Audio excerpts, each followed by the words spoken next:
Assalamualaikum warahmatullahi wabarakatuh.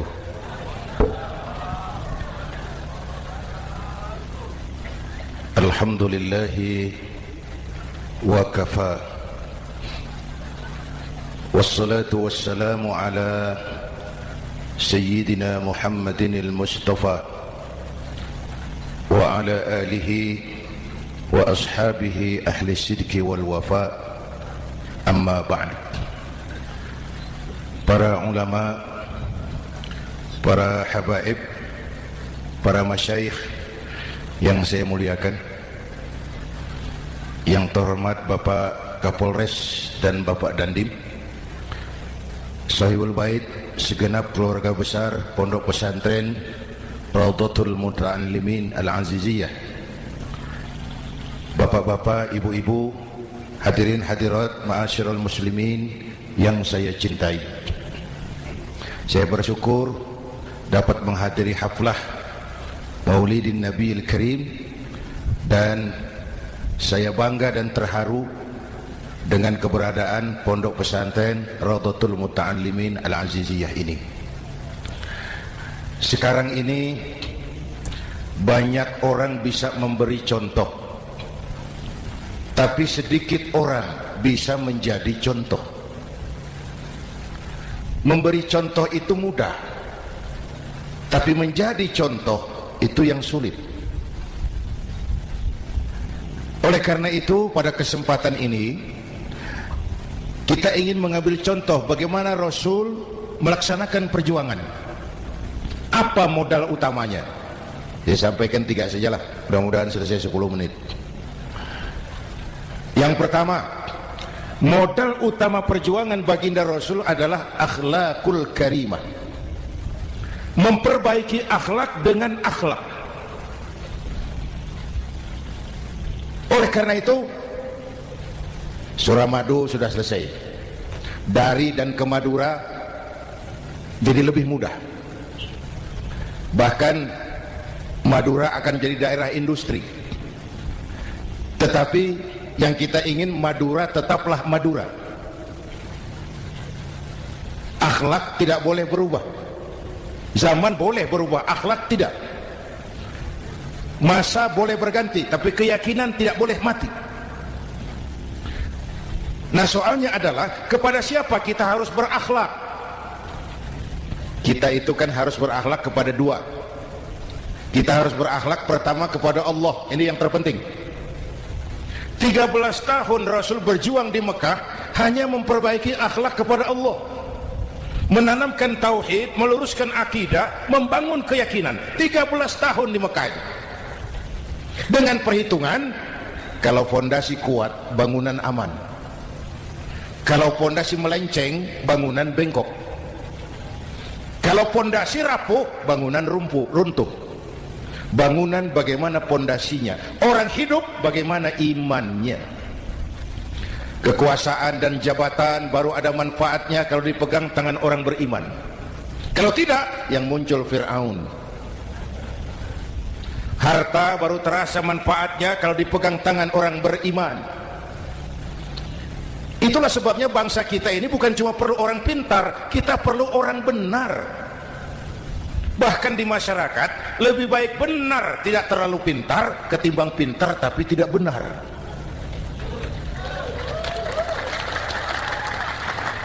Kalau sudah pintar tidak benar, rusak rakyat juga.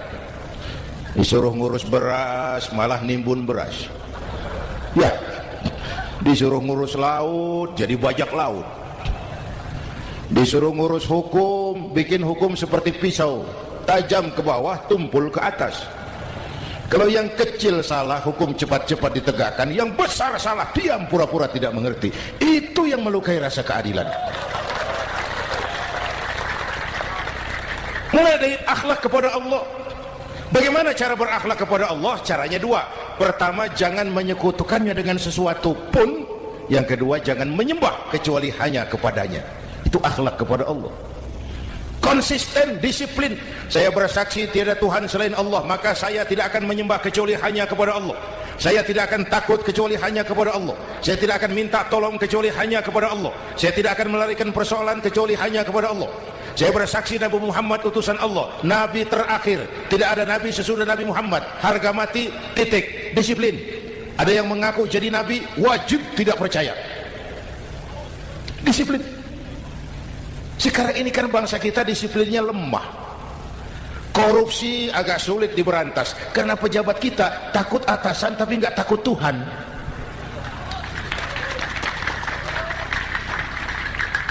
Itu sama dengan anak muda naik sepeda motor ngebut, lampu merah jalan terus, di stop sama polisi. Iya pak. Minggir. Siap. SIM ada pak. SNK ada pak. Tahu kau lampunya merah? Tahu pak. Kenapa lewat terus? Saya nggak tahu, ada bapak.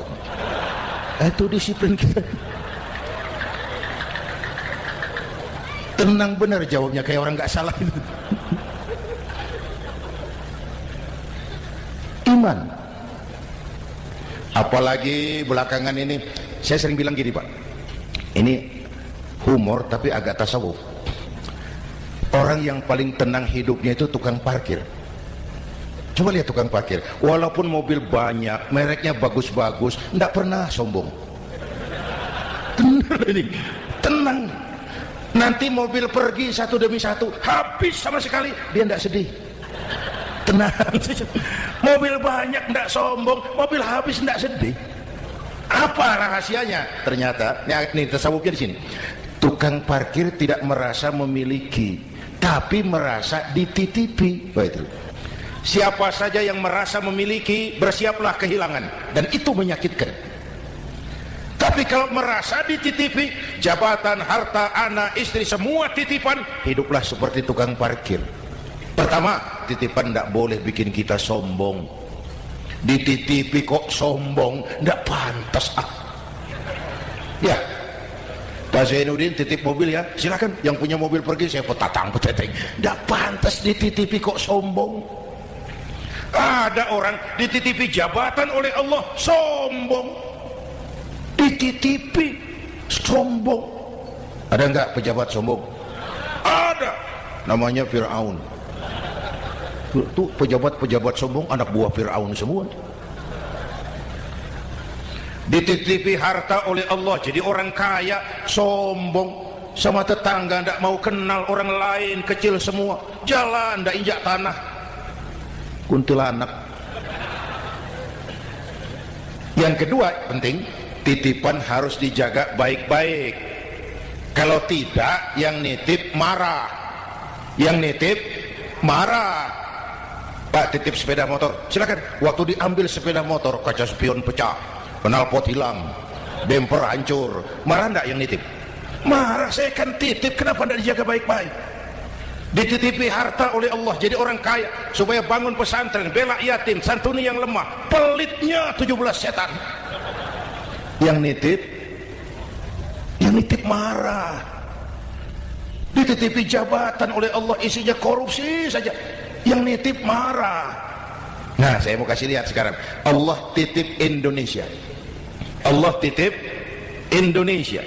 Hai rakyat, ini Indonesia, aku titip, kata Allah. Bentar, ada meja mau naik. Silakan mas. Iklan. Ya, terima kasih. Jangan disangka kalau disediakan air teh pidatonya jadi lama. Dekorasi ini kok. Sampai mana tadi? Hai rakyat, ini Indonesia, aku titip, kata Allah. Ini negara besar dan kaya. Titipan ini ditebus dengan keringat, air mata, darah, dan nyawa. Ini bedanya. Malaysia memang merdeka, tapi diberi Inggris. Singapura merdeka, diberi Inggris. Indonesia merdeka, keringat, air mata, darah, dan nyawa. Ini negara aku titip, kata Allah. Ini negara besar dan kaya. Buminya subur. Di atas perut buminya segala tanaman hidup. Di bawah perut buminya ada gas, minyak, batu bara. Lautnya kaya, hutannya kaya. Kekayaan negeri ini harus digunakan bagi sebesar-besar kemakmuran rakyat. Itu amanat konstitusi. Disalahgunakan, dikorupsi, yang nitip marah. Yang nitip marah. Kalau dia marah, dia suruh makhluknya yang lain negur. Siapa? Merapi. Bromo, anak Krakatau, itu Merapi demo, Pak. Kalau kita rakyat demo, anak buahnya Pak Danres turun. Tapi kalau Merapi demo, siapa yang mau ngatasi? Mbak Marijan. Selesai. Sekarang Mbah Marijan sudah kumpul sama Mbah Surip. Di alam barzah dia sudah ketemu dia. Kata Mbah Surip, tenang Mbah Marijan, tak gendong. Aman sudah. Aman sudah. Saya mau bilang Merapi itu makhluk, Krakatau itu makhluk, Bromo itu makhluk. Tidak mungkin makhluk bergerak dengan sendirinya. Pastilah ada yang menggerakkan. Maka baik-baiklah sama yang bikin angin supaya bertiupnya sesuai keperluan. Baik-baik dengan yang bikin air supaya datangnya sesuai kebutuhan. Baik-baik sama yang bikin gunung supaya meletusnya pelan-pelan. Bapak Ibu hadirin yang saya hormati, menjaga titipan. Jangan menyembah kecuali hanya kepadanya. Jangan menyekutukannya dengan sesuatu pun. Ayo, saya ngobrol kita. Bapak Ibu hadirin yang hadir di sini ini, kita ini semua hamba Allah apa bukan? Hamba Allah. Kata siapa? Kata kita. Kalau kata kita namanya ngaku. Ngaku itu boleh dan murah. Apa diakui? Kita belum tahu. Ya, kan baru kata kita itu. Dan tidak otomatis kalau kita bilang saya ini hambamu ya Allah, lalu Allah jawab iya ya. Tidak, wong itu kan kata kita. Saya hamba Allah, kata saya. Berapa banyak orang perbuatannya, ucapannya berkata saya hamba Allah, perbuatannya menyatakan dia hamba setan, hamba nafsu, hamba dunia, budak jabatan. Tidak sesuai ucapan dengan perbuatan.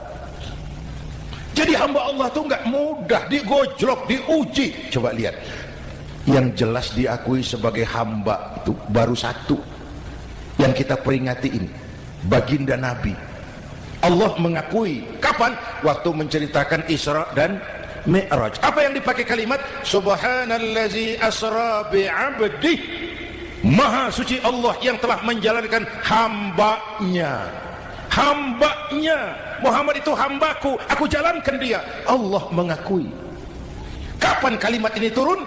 Setelah Nabi digojlok, ditempa, digembleng, diuji, difitnah, dicaci maki, dilontari kotoran unta, sahabat-sahabatnya dibantai. Lolos, Muhammad betul-betul hambaku. Ayo Isra Muhammad. Subhanallazi asra bi'abdi, hambaku.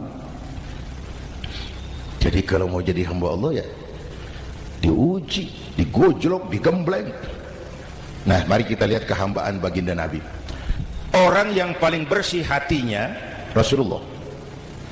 Orang yang paling baik akhlaknya Rasulullah. Orang yang dosanya sudah mendapat jaminan ampun Rasulullah. Tapi Rasulullah kalau sholat malam bengkak kakinya karena rajin sujud. Hati bersih, akhlak terbaik, dosa sudah diampuni, tapi kalau sholat malam kakinya bengkak karena rajin sujud. Saya tahu di sini juga banyak yang kakinya bengkak. Cuma urusannya apa? Itu urusan masing-masing. Pada tingkat seperti itu Rasulullah, saya perlu Allah, saya perlu Allah, saya perlu Allah. Yang 100 tahun kita bangun selesai oleh gempa 3 menit. Ya. Yang 100 tahun kita bangun ternyata selesai oleh gempa 3 menit. Kita perlu Allah. Kita perlu Allah. Makanya musibah itu kan kalau menimpa orang baik-baik namanya ujian. Kalau menimpa orang setengah baik itu paru-paru.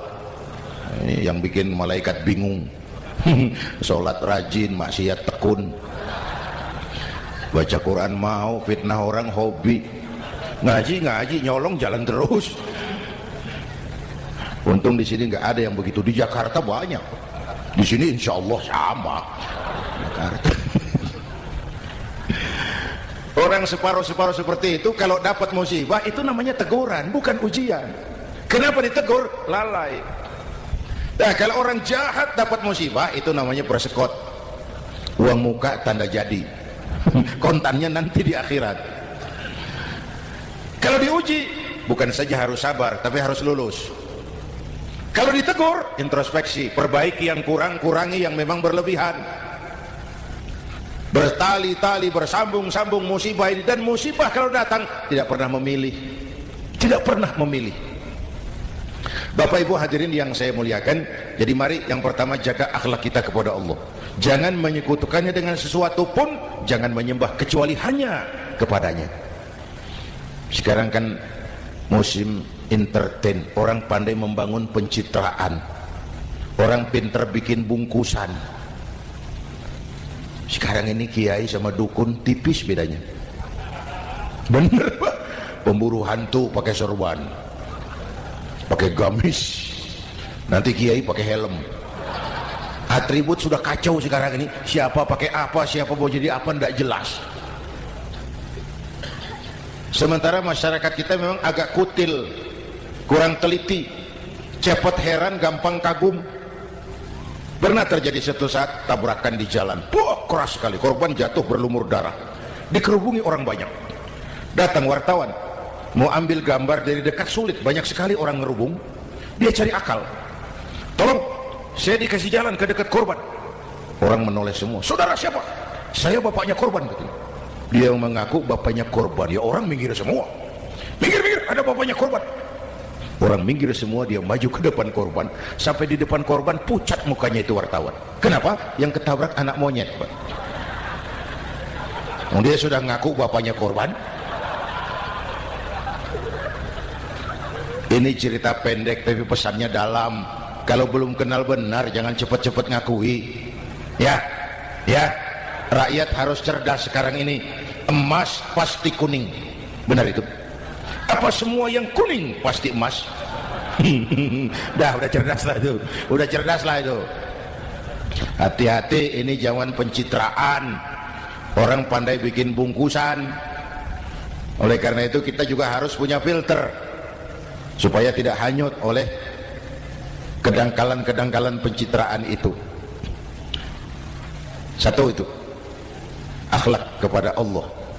Yang kedua, kepada siapa kita berakhlak? Kepada sesama manusia. Kepada sesama manusia itu siapa? Pertama, sesama muslim. Malam ini saya hadir di sini, saya tidak merasa tamu. Saya hanya keluarga di tengah keluarganya. Bahwa saya lahir di Jakarta itu sih kebetulan, saya nggak pesan. Yang kita tidak pesan jangan diributkan, kita nggak pesan. Warna kulit seperti ini kita nggak pesan. Dari suku apa lahir kita nggak pesan. Potongan seperti ini kita nggak pesan. Islam membebaskan manusia dari ras diskriminasi. Pada waktu yang bersamaan Islam mengangkat harkat derajat martabat kaum wanita. Ini kasihan dari tadi nggak diajak ngomong. Pada waktu yang bersamaan Islam mengangkat harkat derajat martabat kaum wanita. Ibu-ibu mestinya lebih terima kasih sama Rasulullah. Sebelum Rasulullah datang, nasib perempuan menyedihkan, dilecehkan, harganya murah. Sebelum Rasulullah datang, murah. Sebelum Rasulullah datang, murah. Coba lihat wanita sebelum Islam, sedih, dilahirkan hanya untuk melahirkan, alat pemuas nafsu. Kalaupun berperan, peranannya cuma segitiga, dapur sumur kasur, kasur sumur dapur, putar-putar di situ saja. Nggak usah di Arab, dunia, di Jawa, raja-raja Jawa sebelum kenal Islam, seenaknya ngumpuli perempuan kan, selirnya yang 30, 50, sultan-sultan di Turki piara harem ratusan orang perempuan.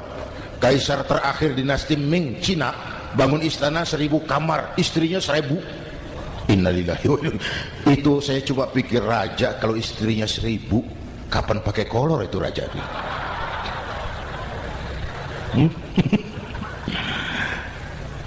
Rasulullah datang terenyuh, an-nisa imadul bilad, perempuan jangan diperlakukan begitu, perempuan tiang negara, kalau baik perempuan baik negara, kalau rusak perempuan hancur negara. Waktu ditanya, ya Rasul, siapa yang paling harus saya taati di dunia? Ibumu. Setelah itu siapa lagi? Ibumu. Setelah itu siapa lagi? Ibumu. Setelah itu siapa lagi? Bapakmu. Menghargai perempuan, ibumu, ibumu, ibumu, bapakmu. Ibu 3 kali disebut, bapak 1 kali, ibu 3 kali, bapak 1 kali, ibu 3, bapak 1 bapak. Gimana sih ngitungnya jadi kerok begini? Salah ngitungnya, salah.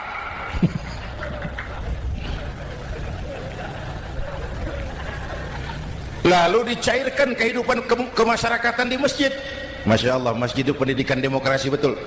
Pertama, siapapun masuk masjid copot sandal, buka sepatu. Benar itu. Ini masyarakat yang mau kita bangun. Tidak ada warga negara kelas 1, semua sama. Lurah masuk masjid buka sepatu, rah. Camat masuk masjid buka sepatu, mat. Gubernur masuk masjid buka sepatu, Nur. Nikmatnya masyarakat masjid, nikmatnya masyarakat masjid. Coba binatang saja harganya tidak sama toh. Sapi yang mahal, yang gemuk, betul, karena harga sapi pada dagingnya. Makin gemuk sapi makin mahal harganya. Tapi ada burung perkutut lebih mahal dari sapi, padahal dagingnya sedikit, betul. Kenapa harganya lebih mahal dari sapi? Harga perkutut suaranya. Di mana harga manusia yang paling gemuk? Silahkan bersaing dengan sapi. maaf. Inna akramakum indallah atqakum. Masyarakat masjid sudah copot sandal, buka sepatu, sudah masuk ke dalam sholat berjamaah. Kalau sudah ke dalam sholat berjamaah, tidak pernah kita usil dari mana orang datang, yang penting kemana dia menghadap. Itu masyarakat masjid. Dari mana kamu? Dari kidul, Pak, madhab ngulon. Kamu dari mana? Dari lor, Pak, madhab ngulon. Kamu dari mana? Dari kulon, madhab ngulon juga. Ini kan konsep Bhinneka Tunggal Ika. Dari manapun orang datang, apapun warna kulitnya, dari suku apapun ia dilahirkan, kalau akidahnya sama, itu saudara kita. Lalu sholat berjamaah. Apa itu? Hidup bermasyarakat, berbangsa dan bernegara. Harus ada imam, harus ada makmum. Kenapa? Ini saya harus agak hati-hati ya, pakai sarung angin ini. Apa tadi, ngomong apa saya? Sholat berjamaah, bermasyarakat, berbangsa dan bernegara. Ada imam, ada makmum. Siapa makmum? Kita ini rakyat. Siapa imam? Para pemimpin negara.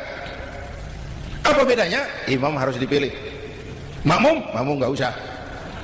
Coba baca kitab fikih yang setebal apapun, nggak ada bab pemilihan makmum. Nggak usah, makmum nggak usah dipilih. Orang buta boleh jadi makmum, orang bisu boleh jadi makmum, tukang mabuk boleh jadi makmum, tapi tidak tiap orang boleh jadi imam. Imam harus dipilih.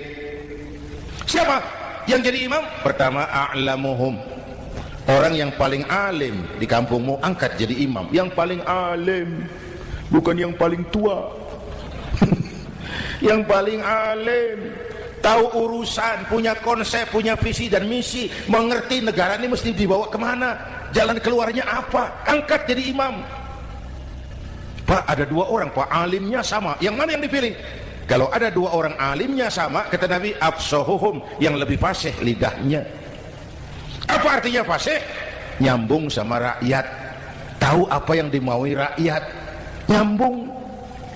Tidak sah orang fasih bermakmum kepada imam cedal.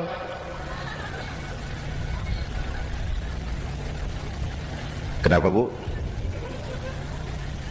Nyambung. Capek kalau punya imam nggak nyambung sama makmum. Makanya kalau sudah jadi imam, pesan Nabi apa? Idza amma ahadukumun nasa falyukhaffif.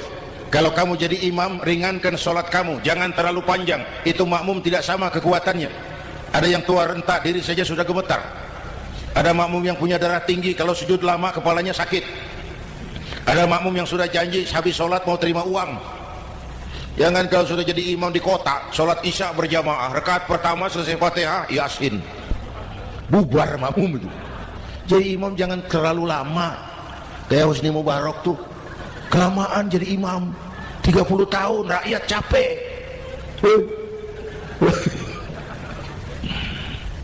Bapak Ibu hadirin yang saya hormati, nah masyarakat Islam ini loyal, taat, setia. Kapan? Kalau imamnya benar. Imam takbir, makmum takbir. Imam ruku', makmum ruku'. Imam i'tidal, makmum i'tidal. Imam sujud, makmum sujud. Tapi masyarakat Islam tidak buta. Imam keliru, makmum wajib menegur. Ya, bagaimana negurnya? Mestinya ruku', imam sujud. Wah, keliru ini. Subhanallah, kan gitu. Itu aturan main. Tidak boleh imam keliru, makmum emosi, main pegang, oi salah, oi, kacau sholat. Imam buang angin, apa makmum lalu berkata, demi kesetiaan saya kepada imam, imam buang angin, saya lebih keras lagi. Goblok. Iyyaka na'budu wa iyyaka nasta'in. Sampai situ imam buang angin, minggir. Tidak usah ribut. Yang di belakang satu orang maju ke depan, lanjutkan pekerjaan imam. Yang penting imam tahu diri, buang angin, minggir. Ini negara rusak karena imam sudah buang angin. Tenang aja, kayak orang nggak salah gitu loh. Selesai sholat dikasih tahu imam tadi buang angin ya sedikit. Apa kalau nggak sedikit lalu nggak rusak sholat itu? Nah, dalam menjaga akhlak kepada sesama, ayo kita jaga kesatuan, persatuan, kerukunan, kekompakan. Ini pesantren Raudhatul Muta'allimin Al-Aziziyah, ini aset kita. Keberadaannya, pengembangannya, kelangsungannya bukan sekedar tanggung jawab pengurusnya, tanggung jawab kita sesuai dengan bidang dan kemampuan masing-masing. Yang punya jabatan bantu dengan wewenangnya, yang punya harta bantu dengan uangnya, yang punya tenaga bantu dengan tenaganya, yang bisa doa bantu dengan doanya, yang tidak bisa apa-apa bantu dengan diam. Diam saja lumayan loh itu membantu. Bapak Ibu hadirin yang saya hormati, saya ingat almarhum Panglima Besar Sudirman pernah bilang, kamu itu kalau mau menang harus kuat, kalau mau kuat harus bersatu, kalau mau bersatu hidupkan semangat silaturahmi. Mau menang harus kuat, mau kuat harus bersatu, mau bersatu hidupkan silaturahmi. Bapak Ibu hadirin, rukun antar umat seagama. Beda pendapat boleh, marah jangan. Kalau di Jakarta kan sekarang lagi musim apa itu wahabi yang bid'ah, sedikit bid'ah itu. Saya sih bilang yang suka tahlil bagus, terusin. Yang nggak suka tahlil nggak apa-apa, tapi jangan mencaci maki yang suka tahlil. Yang mabuk masih banyak kok yang tahlil dicaci maki. Kita ini seperti orang kurang kerjaan. Waktu guru saya Hadratul Mukarram Ki Haji Dr. Idham Khalid wafat, saya ajak orang baca Fatihah. Selesai, saya lagi duduk di belakang, seorang pengusaha nemui saya, Kiai, kenapa? Saya coba ingin kepastian. Apa? Orang yang sudah mati dibacakan Fatihah itu, apa pahalanya sampai? Saya bilang gini, Mas, kamu kalau nggak percaya mati aja dulu. Saya bacain Fatihah, tunggu di sono. Kalau nggak nyampe balik lagi nggak apa-apa.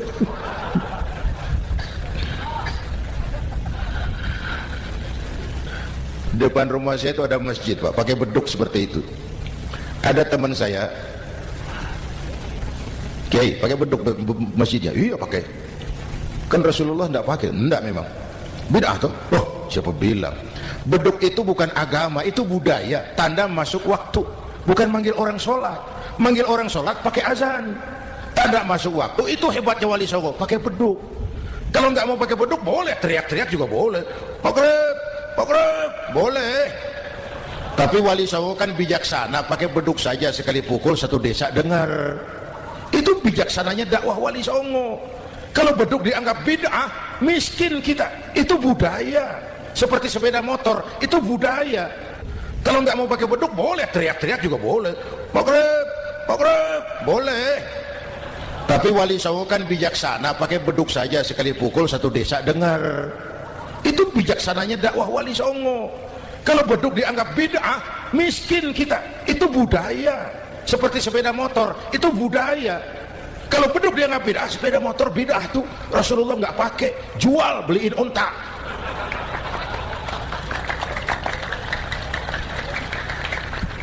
Ayo cari persamaan, jangan memperbesar perbedaan. Hormati pendapat orang kalau pendapat kita juga ingin dihormati. Kasus Ahmadiyah meledak lagi di Gresik, Banten. Lalu pendekar-pendekar HAM menganggap itu tirani, mengganggu kebebasan beragama. Dia lupa bahwa Ahmadiyah masalahnya bukan kebebasan beragama, tapi penodaan terhadap agama. Kalau kebebasan beragama sih umat Islam welcome. Orang mau Hindu, mau Buddha, mau Kristen bebas memilih agamanya masing-masing. Tapi ini kan Ahmadiyah lain, ngakunya Islam tapi ada nabi lagi sesudah Nabi Muhammad, namanya Mirza Ghulam Ahmad, asal dari India. Saudara hadirin yang saya hormati, ini yang prinsip penodaan terhadap agama. Kalau nggak ngaku Islam nggak masalah. Supaya mau aman caranya cuma dua, Ahmadiyah jadi agama sendiri, karena Malaysia sudah melarang, Brunei sudah, Rabithah Alam Islami menyatakan aliran sesat, Saudi Arabia melarang pengikut Ahmadiyah pergi bikin haji, dia dianggap non muslim. Cuma memang pemerintah kita nggak tegas. Kalau dari dulu dinyatakan dilarang, nggak akan ada lagi kasus-kasus seperti itu.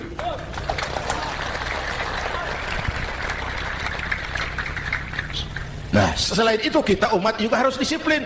Coba sudah berapa banyak nabi bermunculan di Indonesia. Dan Indonesia ini saya heran, Indonesia ini pasar bagus, Pak. Kalau ada nabi, ada aja pengikutnya, saya heran tuh. Indonesia ini pasar bagus. Ada Ahmad Musaddiq Al-Qiyadah, jadi nabi. Konsultan bulu tangkis jadi nabi. Dapat wahyunya di Bogor. Ditangkap polisi 4 tahun. Muncul lagi di Bandung, namanya Sayuti, tukang cukur, ngaku dapat wahyu jadi nabi, ditangkap polisi lagi 2 tahun. Di Malang Ustadz Roy, ya sebenarnya petinju, dia masuk Islam, mu'alaf, belajar Islam tidak pakai guru, diutak-atik ayat Quran, sholat kita harus mengerti artinya, maka sholat boleh pakai bahasa masing-masing. Ramai masjid. 2 tahun penjara. Di Jakarta muncul lagi Lia Edan, ngaku Jibril, ditangkap juga oleh polisi. Kita salut sama polisi kita lah, bukan cuma teroris, Jibril ditangkap. Kapolres. Saya bilang sama teman-teman polisi, untung dia ngaku Jibril, Pak. Coba kalau dia ngaku Israel, lebih gawat itu. Yang parah, antara Cirebon Losari dia, perbatasan Jawa Tengah Jawa Barat, pernah muncul agama baru namanya agama Jasun, agama Jawa Sunda, agama Jasun Jawa Sunda. Yang jadi nabi Tugimin. La haula wala quwata. Saya bilang ini jangan jadi nabi, jadi kiai juga nggak angker ini. Al Mukarram Bapak Kiai Tugimin, nggak enak. Yang lebih nggak enak selawatannya loh itu. Kalau kita kan tadi nikmat tuh, ya Habibi ya Muhammad, nikmat rasanya itu. Coba ganti sama yang tadi, wah enggak, ya Habibi ya Tugimin, nggak enak itu. Jadi umat Islam itu sangat menghormati orang lain agama. Soal agama orang lain, lakum dinukum, awas hati-hati kalimatnya. Kita menghormati orang lain agama. Soal agama orang lain, lakum dinukum. Kita memang yakin cuma Islam agama yang benar, tapi bukan berarti kita boleh menghina agama orang lain. Kenapa? Kalau agama kita yang dihina, kita kan sakit hati. Orang lain sama dong. Itu sebabnya Allah berpesan, jangan kau caci maki Tuhan mereka, karena mereka akan balas mencaci maki Tuhanmu. Dan itu artinya mencaci maki aku, kata Allah. Jelas ini? Jelas? Justru karena umat Islam mayoritas di Indonesia, maka kerukunan antar umat beragama terjaga dengan baik. Oh, kalau umat Islam mau main kasar, mau main kayu, mau main keras, umat Islam ini 85%, yang lain pasti selesai. Saya jamin selesai. Tapi kan tidak. Kita sadar betul ini negara Pancasila. Kita sadar betul bahwa kita harus menghargai orang lain agama, menjaga kerukunan, rukun antar umat beragama. Yang ketiga, rukun antar umat beragama dengan pemerintah. Dulu kiai saya bilang, sultanun zulum khairum min fitnatin tadum.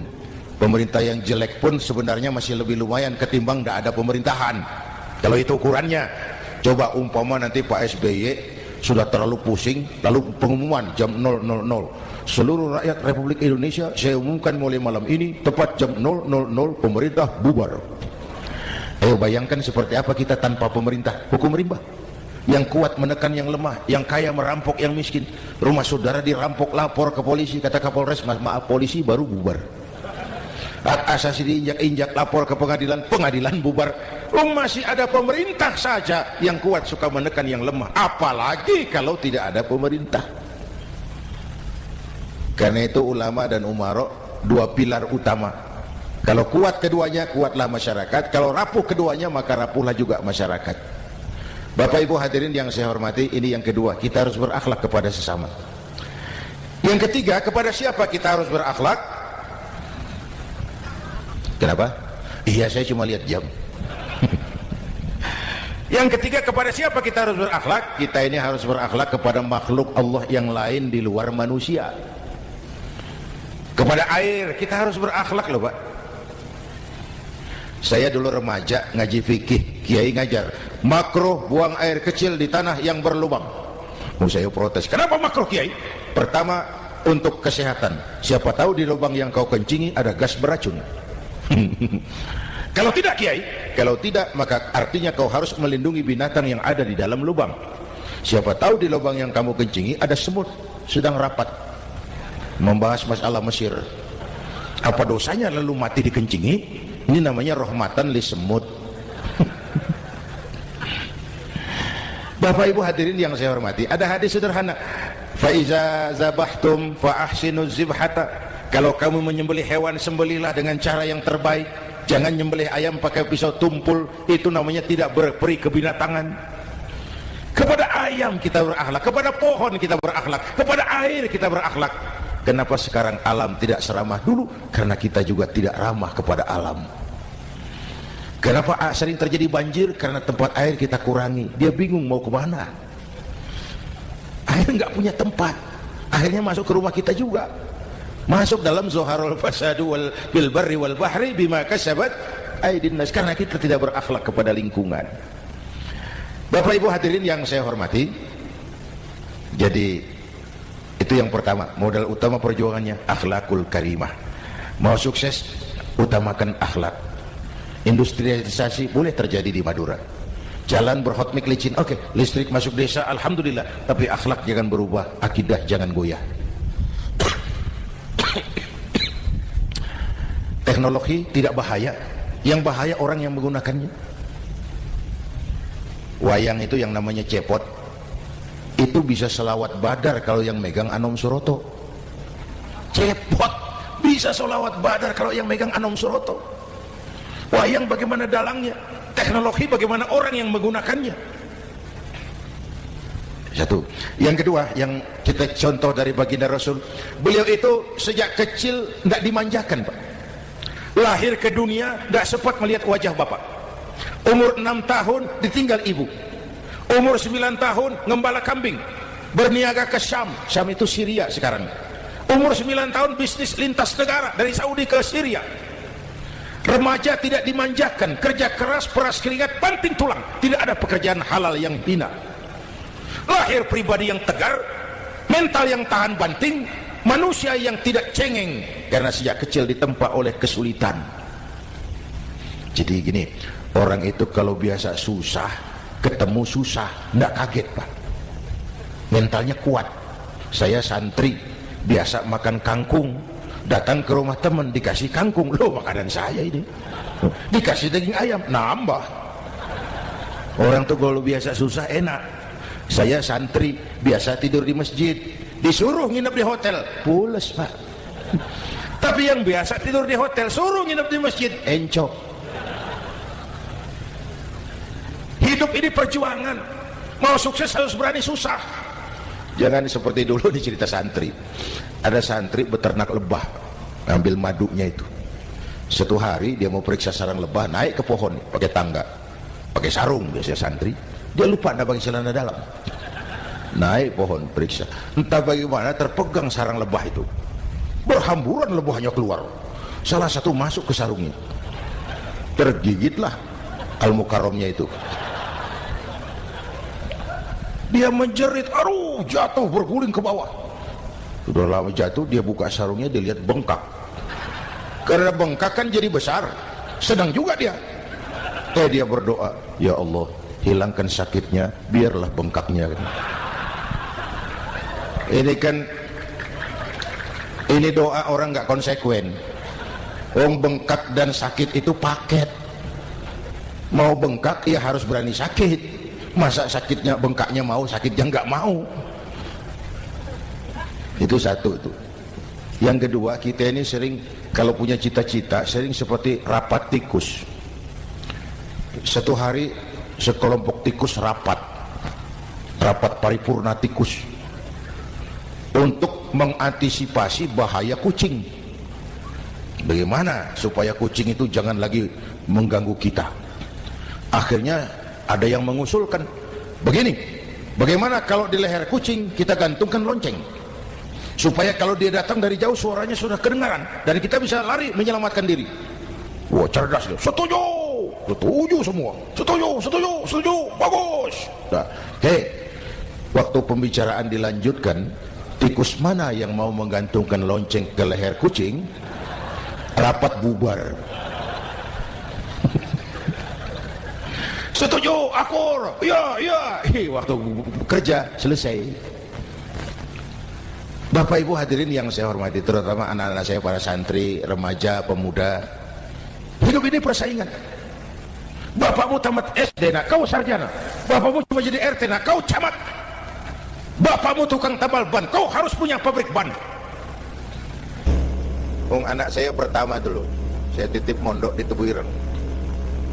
Tahun pertama pulang saya kontrol, sini kau, apa hasilmu setahun di pesantren? Dia sodorkan saya sebuah piagam penghargaan juara lomba pidato di pondok. Saya heran, ini anak di rumah jarang ngomong, kok bisa jadi juara pidato? Saya tanya, kamu bisa pidato, apa yang dipidatoin? Dia bilang, kan kaset ayah dihafalin. Ya saya ketawa juga, waktu itu dia masih anak-anak. Baiklah, tapi apa cita-citamu? Saya kepengen seperti ayah. Wah, kau ini salah. Kalau aku ayahmu di matamu menurutmu hebat, mestinya kau 10, 100, 1000 kali lebih hebat dari orang-orang yang kau anggap hebat. Karena tantanganmu akan lebih berat dari tantangan yang aku hadapi sekarang. Kalau kau sama dengan aku, kau ditinggalkan zaman karena kau tidak mampu menjawab tantangan zamanmu. Bapak Ibu hadirin yang saya hormati, persaingan tajam, tantangan makin berat. Oleh karena itu diperlukan semangat yang dicontohkan Nabi. Kerja keras, peras keringat, banting tulang. Tidak ada pekerjaan halal yang hina. Sejak kecil ditempa oleh kesulitan. Asal jangan seperti saya tadi ngobrol sama teman-teman. Sekarang ini di negara kita banyak politisi, miskin negarawan. Pejabat-pejabat kadang-kadang kalau melihat rakyat tuh komentarnya nggak berpihak kepada rakyat. Saya ingat waktu Mentawai dihantam gempa, Nias hancur, infrastruktur hancur, rumah rakyat luluh lantak. Ketua DPR Pak Marzuki Ali bilang, bagaimana itu rakyat? Ya itu resikonya punya rumah di pinggir laut. Waduh, ini bukan komentar pemimpin, rakyat lagi susah kok dibilang kayak gitu. Saya prihatin dengan ucapan kayak gitu. Waktu cabai 100.000, di sini berapa sekarang? Sama ya. Waktu cabai mahal, ada pejabat bilang rakyat suruh nanam cabai aja di halaman rumahnya. Ini kan nggak solutif dan nggak cerdas. Cabai naik, rakyat suruh nanam cabai. Nanti beras naik, rakyat suruh nanam padi. Yang saya khawatir kalau telur mahal, apa rakyat suruh bertelur gitu? Ini kan nggak cerdas dan nggak solutif. Bapak Ibu hadirin yang saya hormati, apalagi tadi sudah saya bilang di awal, kita ini bangsa yang ditempa oleh kesulitan. Mau merdeka saja dengan keringat, air mata, darah dan nyawa. Kita tidak boleh cengeng menghadapi kesulitan ini. Tegar, tahan uji, tahan banting, dan seterusnya. Itu hal yang kedua. Yang ketiga, terakhir, Rasulullah itu sosok yang ibadahnya luar biasa. Tadi sudah saya jelaskan sebagian. Ibadahnya luar biasa. Ayo kita bantu keamanan negeri kita ini. Dengan apa? Istighfar. Wa ma kana Allahu mu'adzibahum wa hum yastaghfirun. Allah tidak akan turunkan bencana selagi di tengah mereka masih banyak orang-orang yang istighfar. Rasulullah yang dosanya sudah diampuni sehari 100 kali istighfar. Ayo kita ngobrol ini. Pak, saya ini Zainuddin ini kalau mengharap masuk surga dengan amal yang saya kerjakan sendiri, rasa-rasanya tipis harapan. Bener. Sholat saya berapa banyak saya tahu, sedekah saya berapa duit saya tahu, dosa saya berapa banyak saya tahu. Lalu saya baca sejarah, Nabi Adam dosanya 1, makan buah khuldi, dikeluarkan dari surga. Nabi Adam dosanya 1, dikeluarin. Kita dosanya banyak, kepengen masuk. Ini nggak nyambung ini. Nabi Adam dosanya 1, dikeluarin dari surga. Kita dosanya banyak, kepengen masuk. Nggak nyambung. Apa yang bikin saya besar hati? Apa yang bikin saya optimis? Ada 2 Pak. Pertama yang disebut rahmat Allah, yang kedua disebut syafaat Rasulullah. 2 itu Pak. Oh, kalau kita ini insya Allah nanti sampai ke surga, amin, amin. Kalau kita ini sampai ke surga Pak, saya jamin itu bukan karena amal kita, itu karena rahmatnya Allah. Ndaklah seberapa banyak sih amalan kita mau menggapai surga. Kalau bukan karena rahmatnya Allah, sulit sampai ke sana. Manusia, dosamu besar, tapi lihat rahmatku lebih besar. Manusia, salahmu banyak, tapi ampunanku lebih banyak. Kau nangis di hadapanku, aku senyum melihatmu. Kau berjalan menujuku, aku berlari menyambutmu. Istighfarnya sehari 100. Lalu ada hadis qudsi, inni la ahammu bi'adzabi ibadi. Kadang-kadang aku pengen turunkan azab, bencana kepada manusia, tapi ketika aku melihat 3 perkara, murkaku surut, bencana aku tarik kembali. Coba perhatikan hadis kursi ini. Allah mau marah hendak jadi, bencana ditarik, musibah diangkat. Kenapa? Ada yang meredam murka Allah. Allah enggak jadi marah. Siapa? Pertama, suyukhan rukka. Aku lihat orang-orang tua tengah malam sujud sambil berlinang air mata, nangis di hadapan Allah. Itu kita hutang jasa lupa sama orang-orang yang tengah malam sujud nangis di hadapan Allah. Lihat yang begitu Allah tidak jadi marah itu. Saya tahu bapak-bapak ini, ibu-ibu kan suaminya sering bangun tengah malam ya Bu, kencing. Bikin bingung malaikat. Sudah mau ditulis tahajud, kencing doang. Kata malaikat, sialan, hampir salah tulis.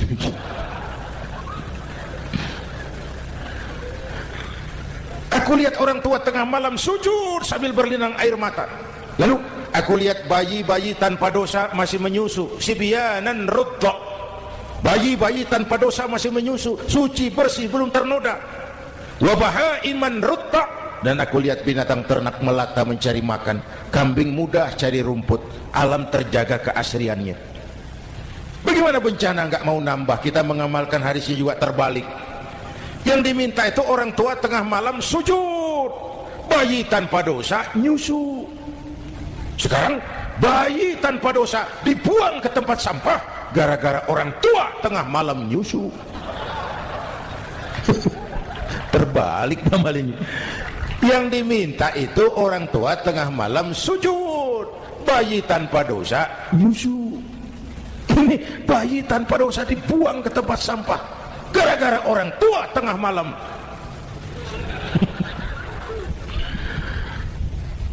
Bapak Ibu hadirin yang saya hormati, rahmat Allah kita perlu.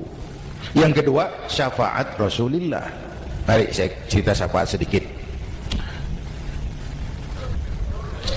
Ini sudah jam 00:05 ya. Ini kalau hitungan Indonesia ini sudah ganti hari. Jadi inilah ceramah terpanjang di dunia. Bayangkan saya pidato dari hari Selasa sampai hari Rabu.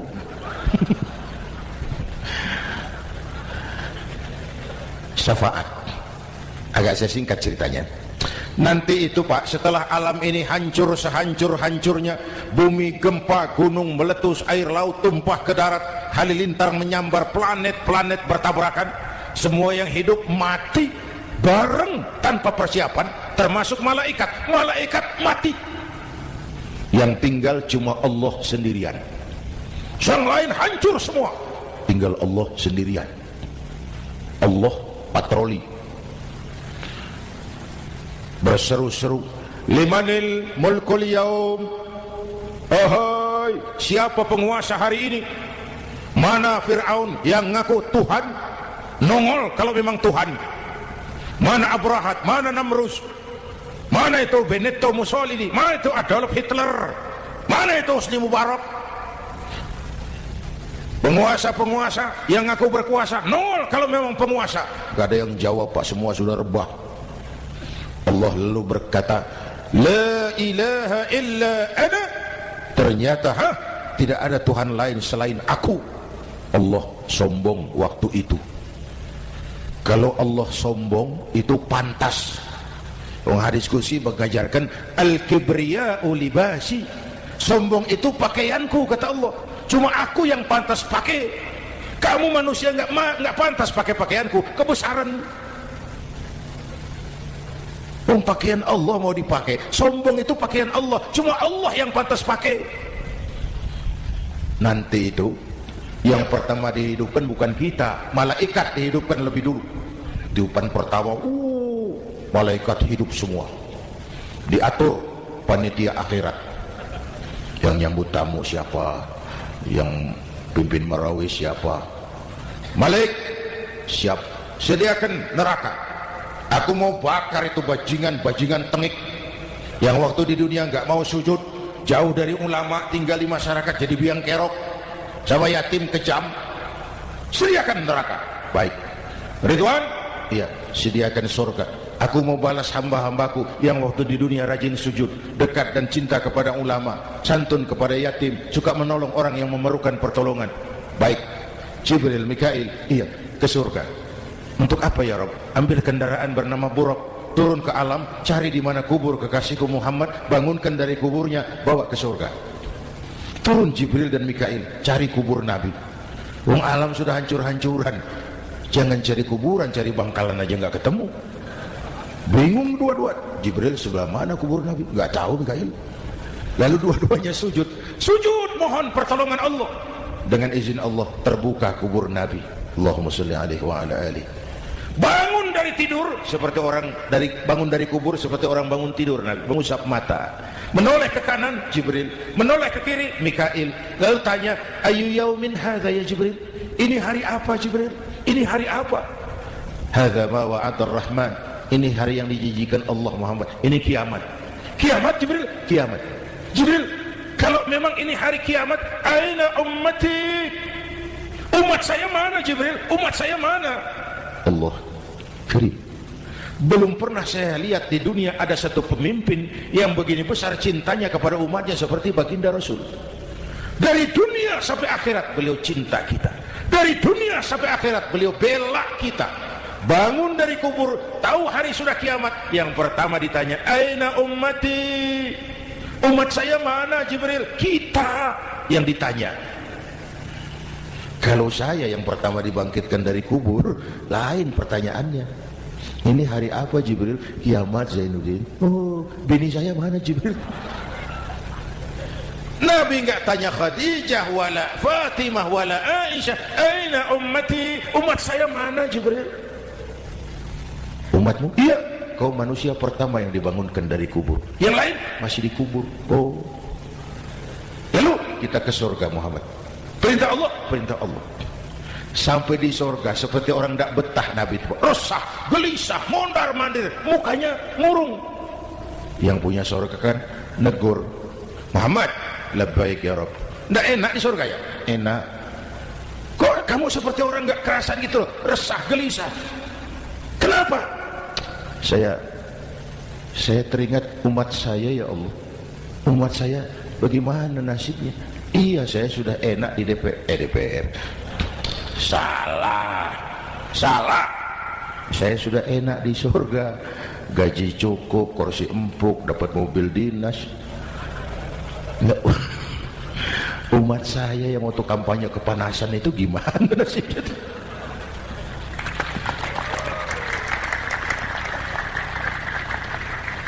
Makanya dulu di Senayan, di depan kantor DPR tuh banyak tukang kaca jualan di situ. Saya bilang itu tukang kaca pintar dagangnya di situ. Pas, maksudnya supaya yang mau berkantor di situ ngaca dulu. Ya, wakil lurah pasti tidak lebih tinggi dari lurahnya. Wakil camat tidak lebih tinggi dari camatnya. Wong ini kenapa wakil rakyat kok selalu lebih tinggi dari rakyatnya? Kan yang memberikan mandat kita rakyat. Kemerdekaan bertujuan mengantarkan rakyat ke gerbang kesejahteraan. Lalu rakyat mempercayai tugas itu kepada pemerintah dan wakilnya di DPR. Saya percayakan kamu mengantarkan rakyat ke gerbang kesejahteraan. Itu amanat Undang-Undang Dasar. Biasanya yang diantarkan sampainya lebih dulu biasanya. Yang diantar sampai lebih dulu, yang mengantar nyusul, namanya ngantar belakangan.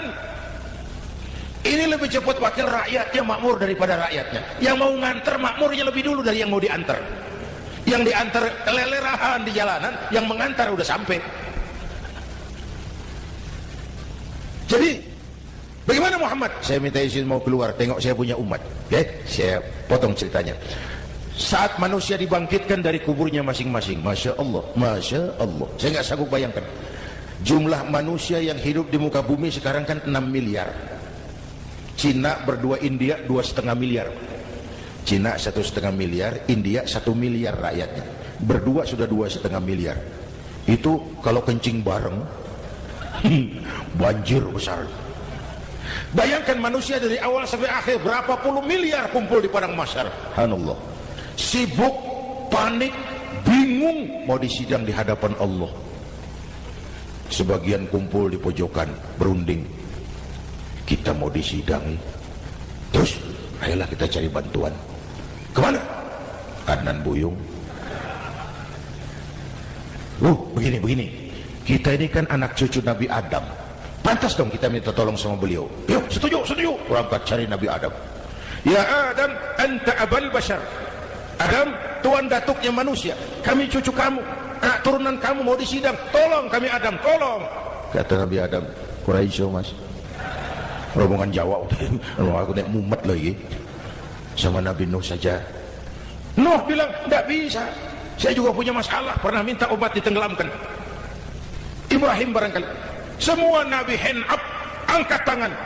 Dikala itu, yauma la yanfa'u malun wala banun, di mana harta tidak ada lagi artinya, anak-anak tak jadi beban, tiap orang sibuk dengan urusannya sendiri-sendiri. Saat itu ada satu pemimpin, Allahumma sholli alaihi wa ala alihi, diizinkan Allah.